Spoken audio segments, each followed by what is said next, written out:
The tunnel was not on any map. It did not appear in the original survey notes, nor in the mine superintendent's ledgers. There was no record of it being cut, reinforced, or planned. Yet when the lantern light fell across its mouth for the first time, every man present understood the same impossible truth. This passage had been waiting long before they arrived. The incident would later be dismissed as exhaustion, miscalculation, or deliberate exaggeration by men pushed too far underground. But one detail stubbornly resisted explanation. The tunnel was older than the mine itself, and it was still open. The year was 1908, a time when mining towns rose and fell with brutal speed. In the western ranges, men carved livelihoods from stone, timber, and darkness, pushing deeper into the earth than many believed. As that winter came early, snow settled thick on the mountain. Passes by October, cutting off supply routes and trapping camps in silence broken only by wind and steel. The ground froze hard enough to ring under boots, timber cracked in the cold.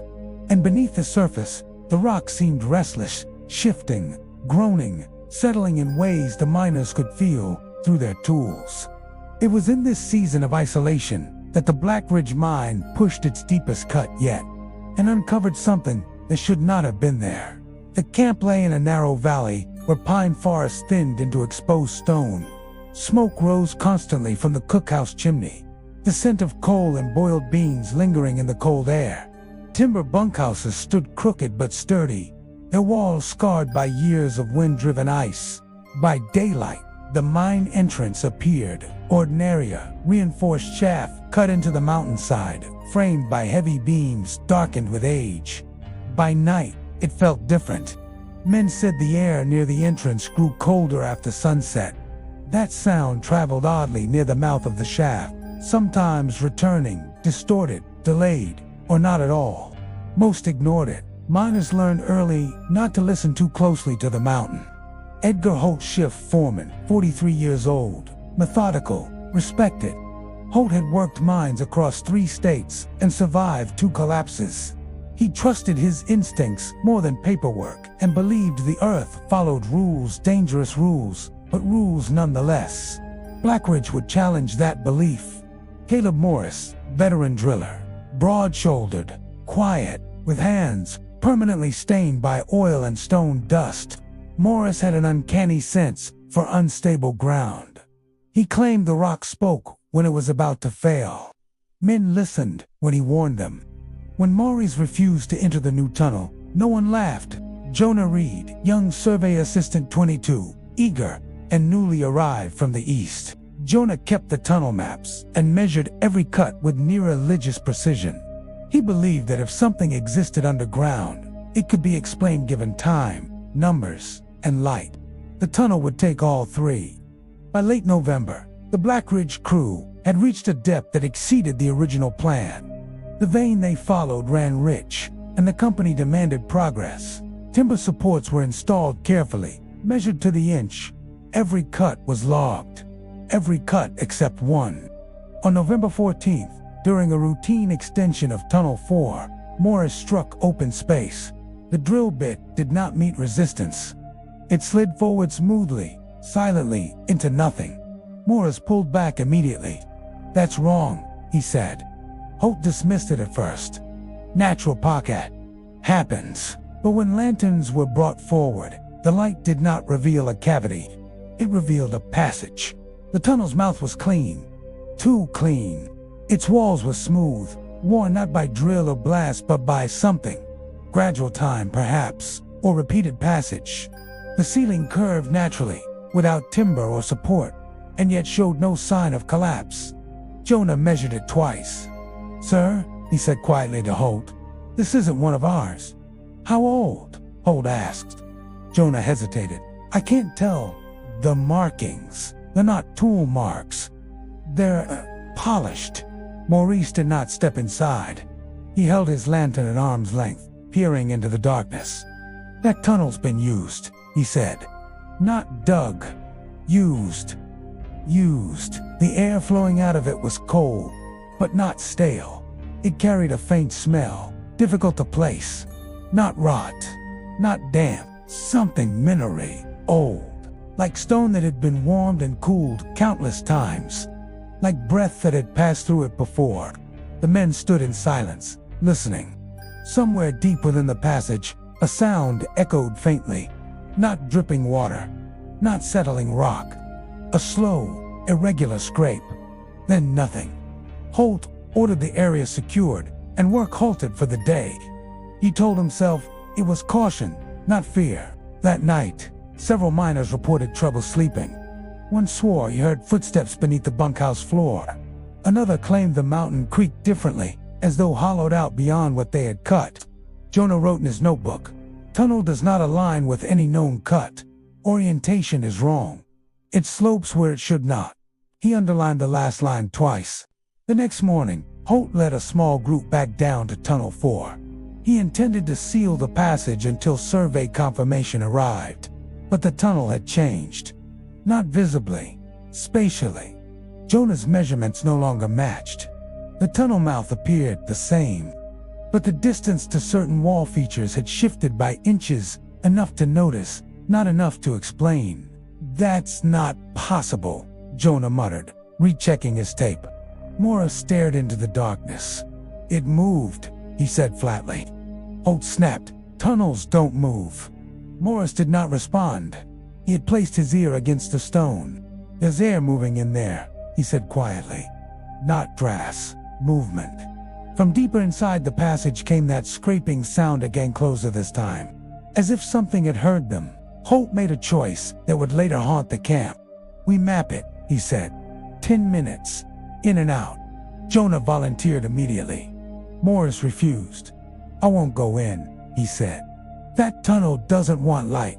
Holt laughed. "Once stone doesn't want anything." But his voice lacked conviction. They stepped forward anyway. Lantern light spilled into the passage, revealing walls that curved away gently, guiding the eye forward. The tunnel seemed to narrow and widen unpredictably, but never enough to feel unstable. Jonah marked the wall with chalk. The chalk mark dulled almost instantly, as if absorbed by the stone. "That's odd," Jonah whispered. Behind them, the mine fell silent. No distant drilling. No echo of voices. Just the lantern hiss. And the sound of something shifting deeper inside the tunnel. They had gone less than 30 feet when Holt felt it. A pressure change. The sensation of stepping into a place that had been waiting for weight. He turned to speak and realized the darkness behind them looked longer than before, as if the tunnel back to the mine entrance had stretched. Jonah swallowed hard. "Sir," he said, voice trembling, "this tunnel isn't just old." He looked ahead into the curving dark. "It's active." From somewhere beyond the reach of their lanterns, something moved again. Slowly, deliberately. And for the first time since the mine opened, the mountain did not feel like stone. It felt like a throat. The mountain did not react immediately. That was what unsettled the men most. After the discovery of the tunnel, there was no collapse, no sudden rush of water or gas, no obvious consequence that could be blamed on carelessness. The mine remained standing. The timber held. The lanterns burned steady. It was as if the mountain had simply taken note and was deciding what to do next. Work resumed the following day, but not as it had before. Men spoke less underground. Tools struck stone with careful restraint. Conversations that once echoed down the shafts now ended in whispers, as though the tunnel itself might be listening. Holt ordered tunnel for sealed temporarily, pending further inspection. Heavy timbers were placed across the mouth of the passage, and a canvas sheet was nailed over the opening to block airflow. But the air did not stop moving. Several miners noticed it immediately. The faint pull against their faces when they passed nearby, the subtle shift of flame and lantern glass. Canvas moves inward, not outward. Pressure comes from beyond. He did not show the entry to anyone. The first noises were dismissed as settling rock, a scrape late at night, a dull knock somewhere below the lowest shaft, a dragging sound that stopped when men stood still. But Morris, who had worked underground longer than anyone else in Blackridge, was unconvinced. Stone settles once, he told Holt. This keeps answering back. On the third night after the tunnel was sealed, a night watchman reported hearing footsteps beneath tunnel 2, slow, uneven steps that did not match any known shift. When the foreman checked the shaft, no one was there. But the dust on the floor had been disturbed. Not scattered, pressed, as if something heavy had paused there. By the end of the week, stories began to surface. Not rumors, memories. One of the older miners, a man named Ezra Collins, who rarely spoke, pulled Holt aside near the cookhouse fire. "I've seen something like this before," he said quietly. "Different mine, different mountain." Holt frowned. "A tunnel." Ezra shook his head. "A way through. One that wasn't meant for us." Ezra described a mine farther south, decades earlier, where a crew broke into an uncharted passage. Men complained of air moving against them, of hearing tools where none were working. "They sealed it," Ezra said, "and the mountain stayed angry for years after." Holt scoffed outwardly, but he did not sleep that night. Backridge was remote, but not isolated from history. A supply runner from the valley below mentioned the tunnel casually during a delivery, and the reaction he received was immediate. The man grew pale and refused to approach the mine entrance. "My grandfather used to warn us about hollow paths," he said.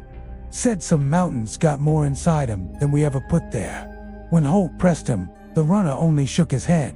"They're not tunnels," he said. "They're passages. They don't lead where you think." That same evening, Jonah found a folded scrap of paper tucked beneath his bunk. It was old, yellowed, written in a careful, unfamiliar hand. "If you find a tunnel without marks, do not walk it. If air moves where it should not, leave the mountain." There was no signature. Jonah burned the note after reading it twice. The disturbances escalated quietly. A pickaxe left at the end of his shift was found the next morning, leaning upright against the sealed tunnel canvas clean, wiped free of dust. Lanterns went out faster than expected near Tunnel 4, their wicks unburned, as though starved of air. Chalk marks vanished overnight, even in dry sections of the shaft.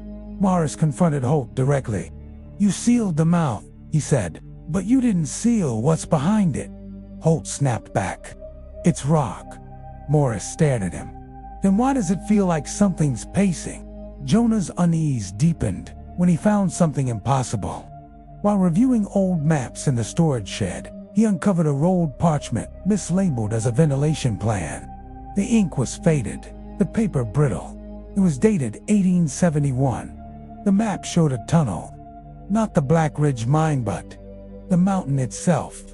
A long, winding passage, marked with no entrance, cutting diagonally through the stone at a depth no mining operation of that era could have reached. Beside it, in cramped handwriting, were the words, "Natural corridor, airflow persistent, not recommended for expansion." Jonah searched company records. No such surveyor existed. The name at the bottom of the map did not appear anywhere else. That night, Jonah dreamed of walking a passage that curved endlessly downward, the walls smooth and warm beneath his hands. He woke with stone dust on his palms. On the 9th day after discovery, the canvas seal tore, not ripped, pulled inward. Holt was present when it happened, speaking to Morris near the entrance of Tunnel 4. Without warning, the canvas slackened and folded into the opening, as though caught by a strong internal draft. Lantern flames bent sharply toward the passage. Morris stepped back. "That's breathing," he said. Holt slammed new boards into place, reinforcing the seal with iron spikes. The noise echoed strangely longer than it should have, returning distorted. From beyond the boards came a low, rhythmic scrape. Then silence. No one worked Tunnel 4 after that. Fatigue spread through the camp like illness. Miners complained of headaches, of pressure behind the eyes. Several reported the sensation of standing in a place that felt larger than it appeared. Ezra Collins refused to go underground at all. "I won't step near a tunnel that answers," he said. "Stone doesn't answer." Jonah began to lose confidence in his measurements. Distances changed between entries. Angles refused to line up. The mine no longer felt fixed. Holt caught himself staring into the tunnel seals longer than necessary, listening for sounds that might not exist. The first undeniable warning came with the dogs. One morning, the camp dogs, usually restless and loud, refused to approach the mine entrance. They lay flat near the cookhouse, ears pinned back, eyes tracking something unseen near the shaft. When Holt tried to lead one forward, the animal growled low in its throat, then repeated. From deep within the mine, something knocked once. Heavy, deliberate. Not a collapse, not an echo. A single contact. Jonah dropped his notebook. Morris whispered, "It hurt us." That night, Jonah wrote his last calm entry. Tunnel 4 does not behave like space. It behaves like direction. It draws attention inward. He closed the book and set it beneath his pillow. Outside, snow fell quietly on the mountain. Deep underground, beyond sealed timber and iron spikes, something shifted slowly, patiently testing the limits of the passage that had been found. Not broken into, found. And for the first time since Blackridge opened, the miners felt it clearly. The tunnel was not a mistake. It was an invitation. The first encounter did not happen suddenly. It unfolded the way the mountain did everything else, slowly, deliberately, as if giving the men every possible chance to turn back before crossing a line that could not be erased. They did not take that chance. By the 12th day after the tunnel's discovery, Blackridge Mine was no longer functioning as a place of labor.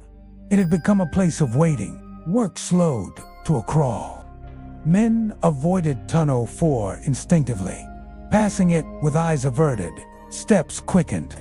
The sealed boards creaked at odd hours, and the canvas behind them pulsed faintly, moving in and out with a rhythm that no one wanted to name aloud. Edgar Holt finally made the call. "We're going to open it," he said, standing in the lamplit mess hall. "We map 10 yards, no more. Then we seal it properly." No one volunteered. Jonah Reed spoke last. "I should go," he said quietly. "It doesn't line up with anything we've cut. If we don't document it, it stays wrong." Caleb Morris looked at him hard. "That tunnel doesn't want to be documented." Jonah swallowed. "Stone doesn't want anything." Morris did not answer. But when Holt gathered the gear lanterns, Chalk Rupp Morris followed anyway. Someone had to listen. The boards came away harder than expected. Iron spikes resisted, vibrating strangely as they were pulled free, sending dull reverberations deeper into the rock.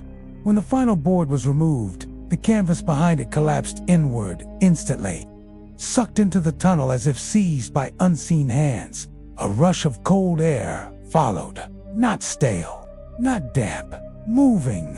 Lantern flames bent sharply toward the opening. Jonah felt pressure in his ears, like descending too fast. Holt raised his lantern and stepped forward. The tunnel accepted the light. That was the first wrong thing.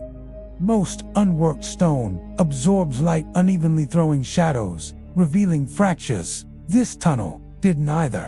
The walls reflected a soft, dull glow, as though worn smooth by countless passes.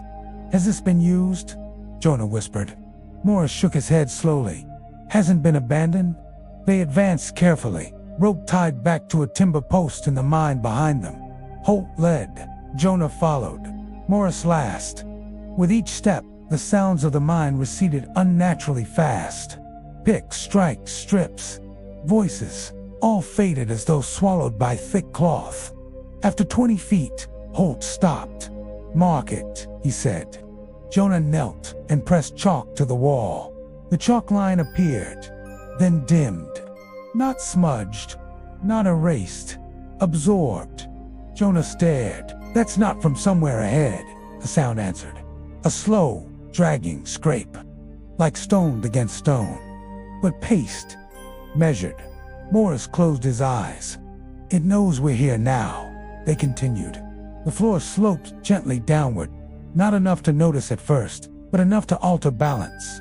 Jonah's stomach tightened as the air grew colder, then oddly warmer, then cold again. His lantern flickered, not from wind, from pressure. "Stop," Jonah said suddenly. Holt turned. "What is it?" Jonah checked his tape measure, then checked it again. This section is longer than it was a minute ago. Holt scoffed. You misread. Jonah shook his head. I didn't. It's stretched. Morris placed his palm against the wall. It was warm, just slightly. Stone doesn't do that, he whispered. Behind them, the darkness toward the mine entrance seemed deeper, not farther, longer, as if the tunnel behind them had gained distance. The scraping returned closer, now then stopped. They stood in silence, listening to the hiss of lanterns and their own breathing. Holt called out, his voice echoing unnaturally. Who's there? The echo came back wrong. Not delayed, not distorted, interrupted, as if something had stood between Holt and the far wall. Jonah felt the hairs rise on his arms. This isn't empty, he said. Morris tightened his grip on the rope. It's occupied. The lantern light ahead dimmed suddenly, not fading, but bending, as though something ahead absorbed illumination without reflecting it. A shape formed, not a body, a gap, a vertical absence where the tunnel's curve should have been.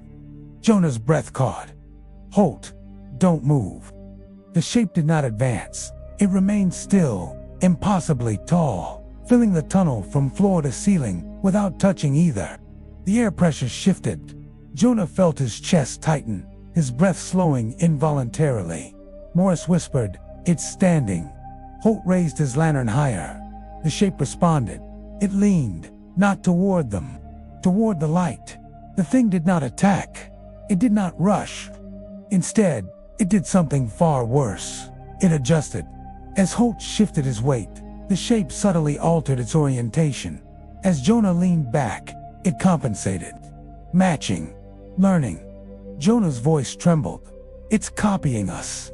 The shadow paused. Then the sound came again, not scraping this time. A low, hollow movement, like something changing position inside stone.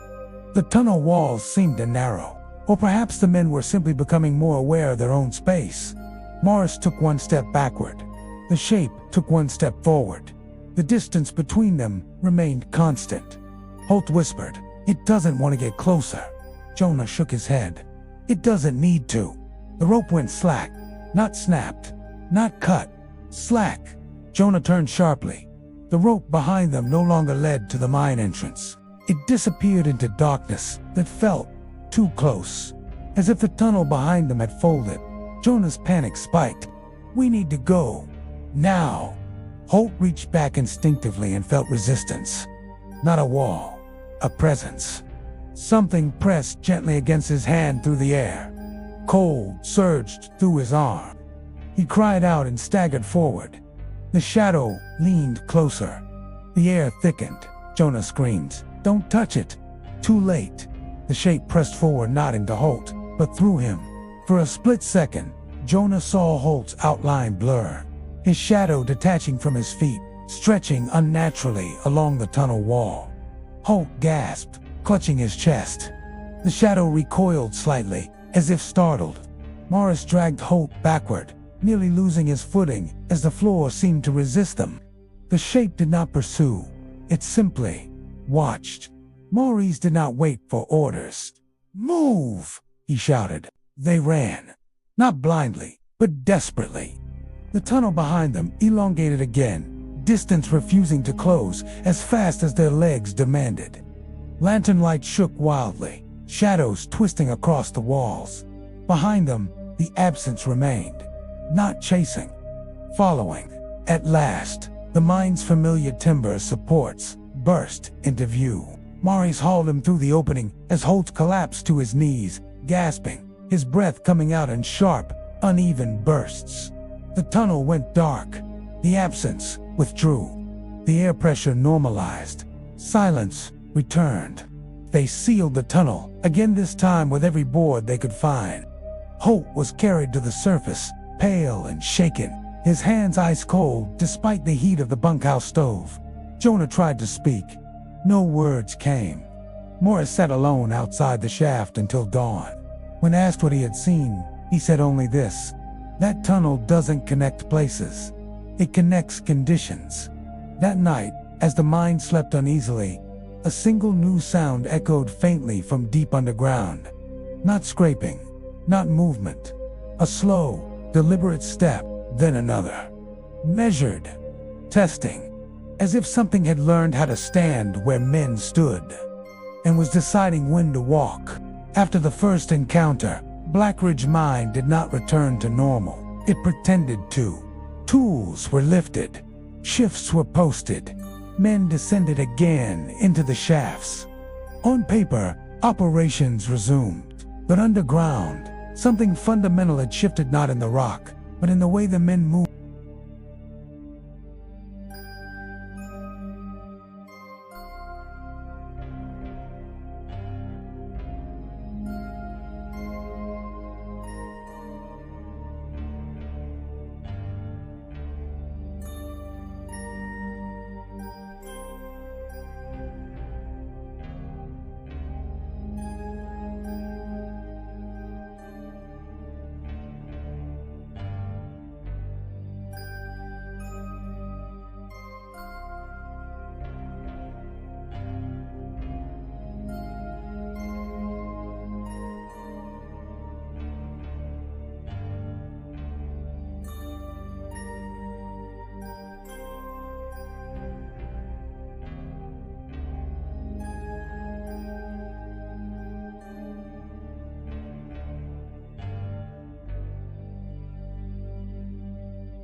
The escalation came quietly. A support beam near Tunnel 2 collapsed without warning. No blast, no stress fracture, just sudden failure. 2 men were injured. 1 was killed. The official cause was listed as structural fatigue. Morris examined the break afterward. It wasn't weight, he said. It was timing. The beam had failed exactly as the men passed beneath it, no sooner, no later. Jonah felt sick. It waited, he whispered. After the collapse, the mind descended into distrust. Men refused to walk alone. Conversations stopped mid-sentence, underground. Every sound became suspect. Every shadow too still or too slow. Holt began enforcing rigid movement patterns, No sudden stops, no lingering, no deviation from marked routes. The men complied, though none understood why. Except Maurice. "It's learning us," he said, "so stop teaching it." But the tunnel had already learned enough. Late one evening, Jonah stayed behind to finish a pressure reading. Alone near Tunnel 4, lantern humming softly, he felt the air change. The sealed boards creaked not from strain, but adjustment. Jonah spoke without meaning to. "What do you want?" The sound answered. "Not scraping, not stepping." Jonah backed away, heart racing. The sound followed, matching his pace. Jonah ran. The sound stopped.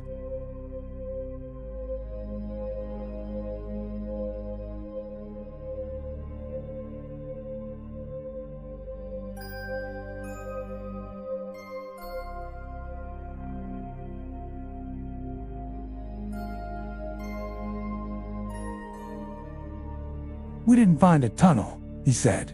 "We triggered one." Holt looked older than his years, eyes hollow. "You're saying it wasn't there before?" Maurice shook his head. "I'm saying it doesn't exist the way tunnels do.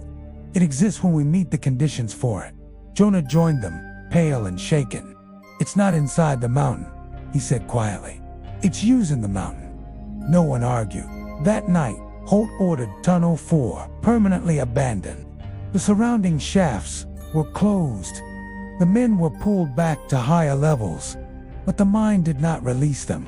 As the last crew ascended, a new sound followed them upward slow, steady steps echoing from below, perfectly spaced. One step, pause. Another, always below, always following, not chasing, learning the route, learning the mine. As the final cage reached the surface, the sound stopped. Too suddenly.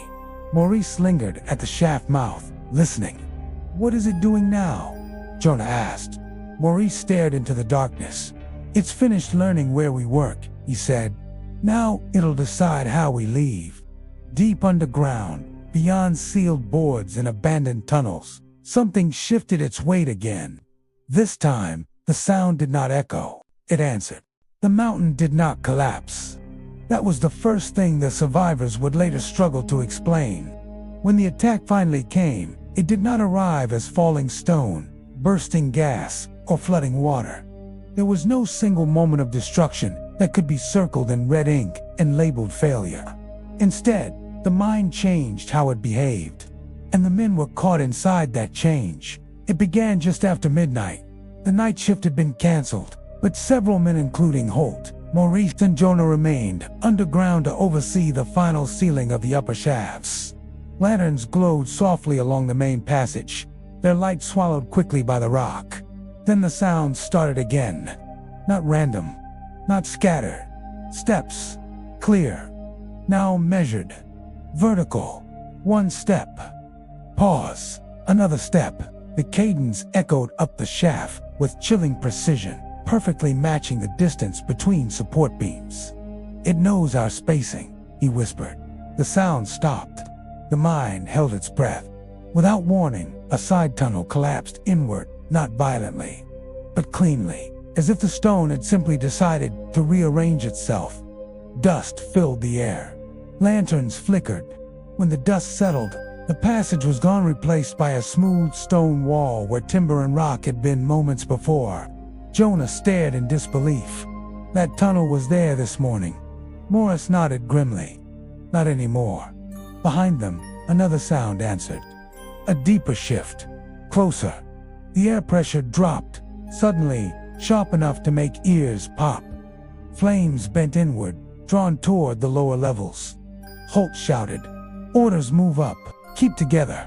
But his voice echoed strangely, as if something stood between him and the men. Then Jonah saw it. Not clearly. Not directly.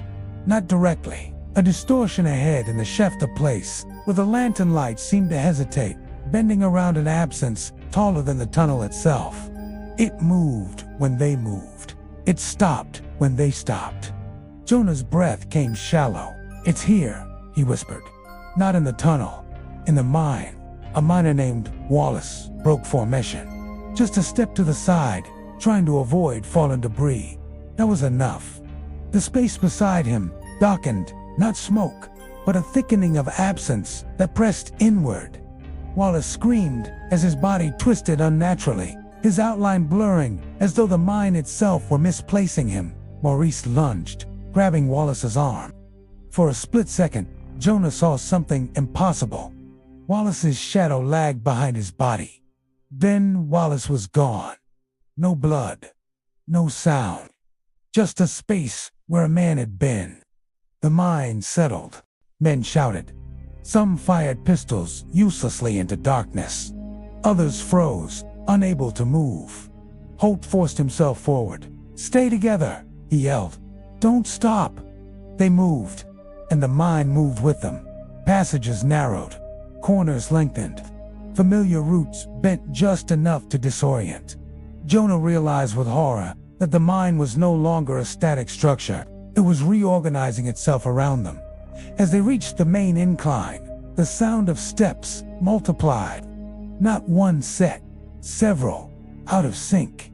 Surrounding, the air grew colder, then warmer, then cold again, cycling in a way that made breathing painful. Morris shouted over the noise. "It's not chasing us, it's sorting us." A shape crossed the shaft, a head tall, narrow, impossible to focus on. It leaned slightly, adjusting to the tunnel's height. Jonah felt something brush past him. Not touch, displace. His lantern went out instantly. In the dark, the sounds became everything. Steps, breathing that wasn't breath. Stone shifting with intention. The group fractured. A support beam failed behind them, cutting off half the men. Shouts echoed, then stopped abruptly. Jonah found himself pressed against Maurice, Holt just ahead.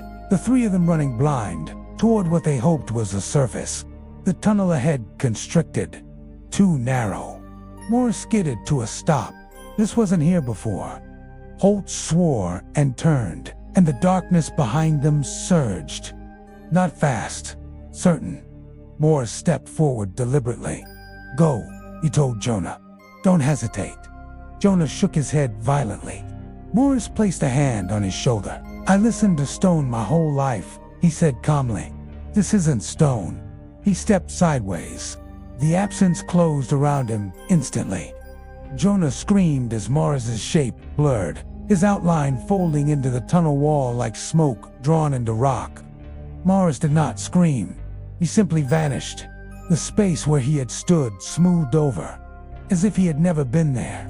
Holt grabbed Jonah and ran behind them. The mine quieted, not empty, attentive. They burst into the main shaft, the cage platform looming above.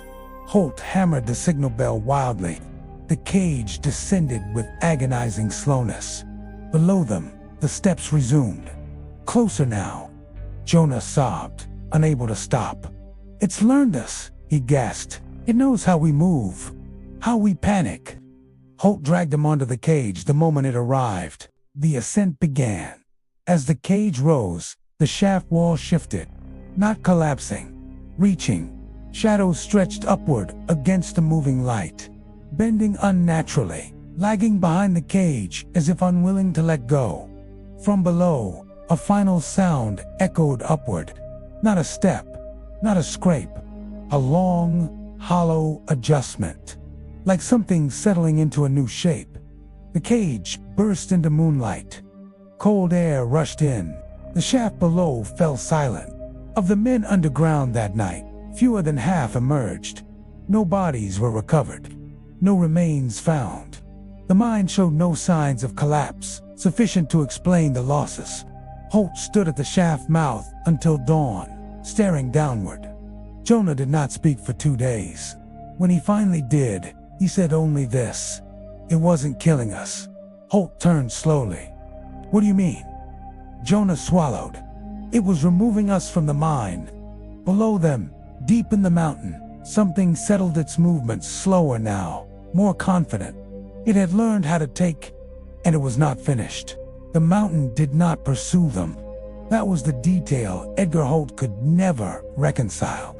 After the attack, after the mine rearranged itself and removed men without noise or trace, there was no chase up the slopes, no collapse meant to seal survivors inside.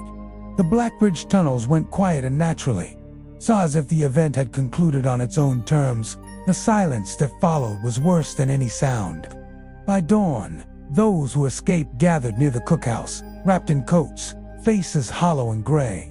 Snow fell lightly, muffling the camp. Smoke drifted upward in a thin, steady line, the only sign of life. Jonah Reed sat alone on the steps, staring at his hands. They shook intermittently, as if responding to movements he could no longer see. Holt tried to organize the men names, head counts, rations, but the list refused to settle. Too many absences, too many questions that had no place to land. They did not reopen the mine. They could not. No one volunteered to go near the shaft again. At midday, Holt made a decision that would define the end of Blackbridge. "I need to see it," he said quietly. Jonah looked up.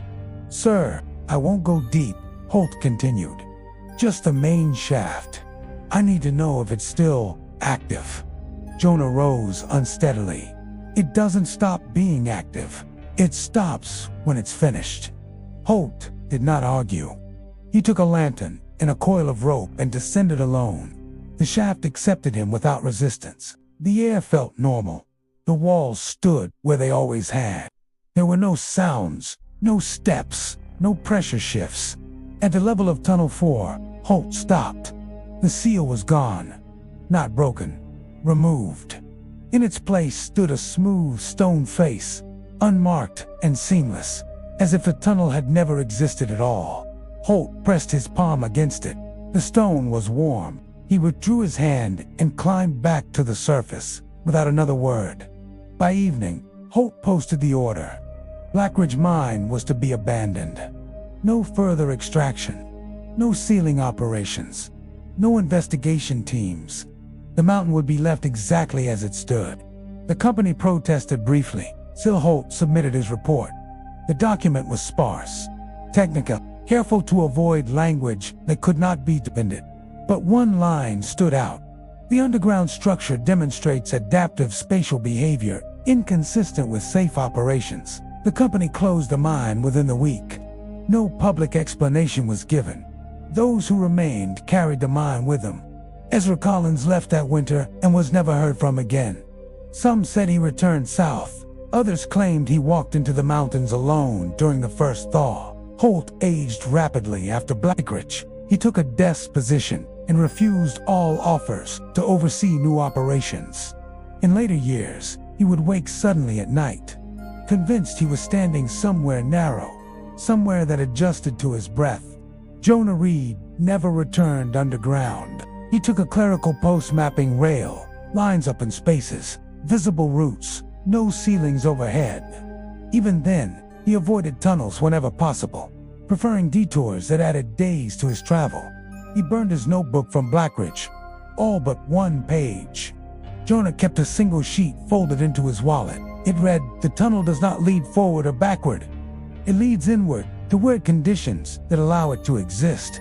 Below it, written later, in a different hand, "When those conditions are met, it does not need an entrance." Jonah never explained who wrote the second line. No bodies were recovered from Blackbridge. No equipment was found where the men vanished. There were no signs of collapse sufficient to explain the losses. The mine appeared structurally sound when inspected months later, really intact, frozen in the state it had been left. Investigators noted something strange. The deepest tunnels were shorter than recorded, not caved in. Shorter. Distances between support beams no longer matched logs. Angles had shifted by degrees, too small to notice without instruments, but large enough to make old maps useless. It was as if the mine had closed around itself. In the spring of 1909, nearly a year after Blackbridge was abandoned, a survey team was sent to confirm conditions before the land was reassigned. They stayed above ground.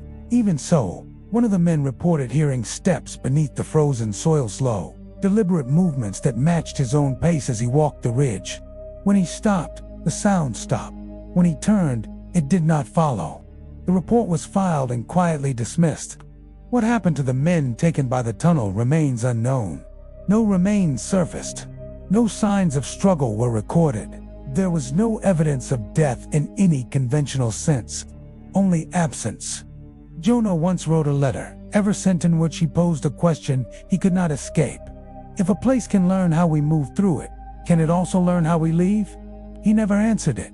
By the end of that decade, Black Ridge had faded into obscurity. Timber reclaimed the camp. Snow buried the shafts. Maps marked the sites only as former operations. Hikers who passed nearby occasionally reported odd sensations there that felt heavier in certain places. Sounds that returned differently than expected. No one ever found the tunnel again. No one ever proved it was gone. Years later, Holt was asked once off the record what he believed they had uncovered. He thought for a long time before answering. "We didn't dig into something buried," he said. "We stepped into something that was waiting for the right shape of activity." "What shape?" the interviewer asked. Holt stared at the floor. "Enough men, enough repetition, enough attention." He paused. Once those conditions existed, the tunnel didn't need us anymore. Outside, the mountains stood, silent and changed, patient and complete. Whatever had moved beneath Black Ridge had settled, not destroyed, not defeated, simply finished. History prefers explanations that sit still. What happened at Black Ridge did not. When the mine was abandoned in early 1909, there were no headlines large enough to hold the truth. No public inquests, no commissions, just a brief notice in the regional papers, tucked between shipping schedules and weather reports. Black Ridge operations ceased, unsafe conditions cited. That was all. And yet, the absence left behind proved louder than any account. Company ledgers list Black Ridge as closed indefinitely. Payroll sheets show sudden gaps, names that vanish mid-month without termination notes.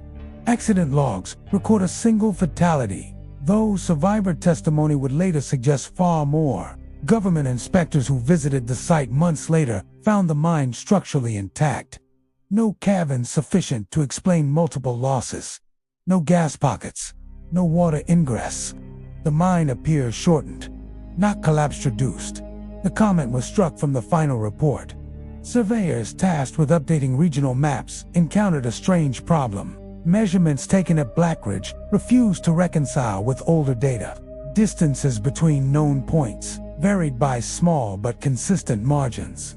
Angles skewed subtly, as if the mountain itself had shifted orientation. No seismic activity was recorded. The simplest explanation, human error, was adopted. But some surveyors quietly refused to work the site again. They claimed their instruments behaved oddly near the old shafts. Needles hesitated. Lines curved where they should have been straight.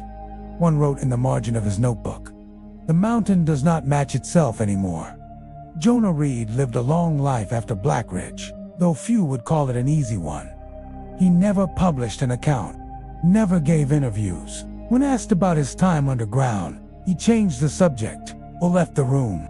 But near the end of his life, he donated a single document to a regional archive, a page torn from a notebook, edges burned. It contained only 3 lines. "Some tunnels are not paths, they are tests of repetition.